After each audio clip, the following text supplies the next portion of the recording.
तीर्थराज नगरी प्रयागराज में महाकुंभ का अवसर चल रहा है और इस भव्य दिव्य महाकुंभ में देश के कोने कोने से और विदेशों से श्रद्धालु आए हैं और सनातन के समागम में हिस्सा ले रहे हैं। और इसी में मौजूद हैं हर्षा रिछारिया, जो सोशल मीडिया सेंसेशन कही जा रही हैं। और हर्षा रिछारिया पर लगातार अलग अलग तरीके की टिप्पणी भी की गई है।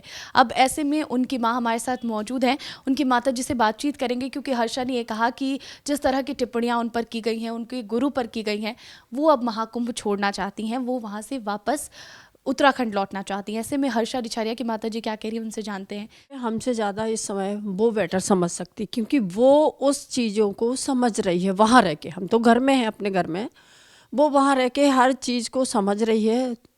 गुरु पर कोई कुछ कहे, एक प्रकार से गुरु एक माता पिता की तरह होता है।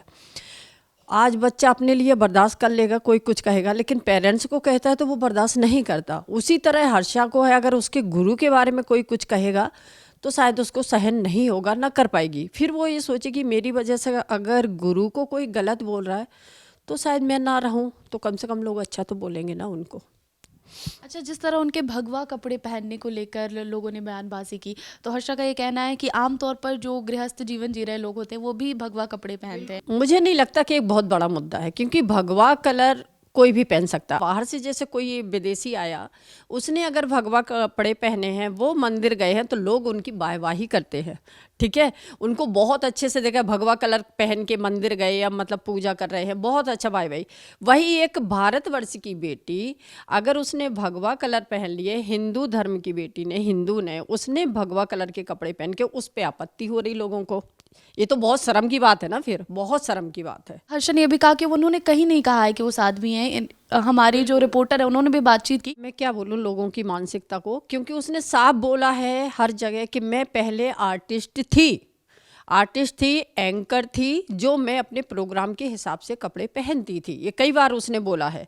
और उसने ये नहीं बोला कि मैं साध्वी हूँ या साध्वी थी या मुझे आधे साध्वी बनना है, ऐसा कुछ भी नहीं कहा उसने। अच्छा, एक और मुद्दा बन रहा है उनके मेकअप को लेकर। मेकअप करती हैं और उन्होंने जो लेंस लगाती हैं उसको लेकर भी लोग तरह तरह की बातें कर रहे हैं। शायद किसी ने सुना हो, उसने एक जगह इंटरव्यू में बोला भी है कि लेंस लगाए हैं, उसको पावर लेंस है वो, ना कि कोई फैशन का लेंस है, पावर लेंस है। क्योंकि जब वो पढ़ती थी 9th क्लास में, तब से उसको चश्मा लग चुका था नज़र का। वो बहुत पावर लेंस है, वो लगाती है। अब लोगों को लेंस दिख रहे तो क्या बोलूँ, जबकि उसने ये बात क्लियर की हुई है। बिल्कुल। और मेकअप को लेकर भी लोग कह रहे हैं। मेकअप में वो सिर्फ सनस्क्रीन लगाती है अब भी, और लिप बाम लगाती है। इसके अलावा कुछ भी, वहाँ उसको खुद पता है कि हम किस जगह हैं, मुझे मेकअप करना है या नहीं करना है। लिप बाम और सनस्क्रीन का ही उपयोग कर रही है। आजकल लोग अध्यात्म की बात करते हैं कि सनातन धर्म से लोगों को जोड़ना है। आजकल के जो युवा हैं वो अलग रास्ते पर भटक रहे हैं, उन्हें अध्यात्म से जोड़ना है। हर्षा भी वही कर रही हैं, फिर इस तरह की बातें क्यों कही जा रही हैं? कोई बात नहीं, अभी लोगों को जो दिख रहा है ना वही बोलेंगे। उनके क्या बोलूं, जो दिख रहा है वो बोलेंगे।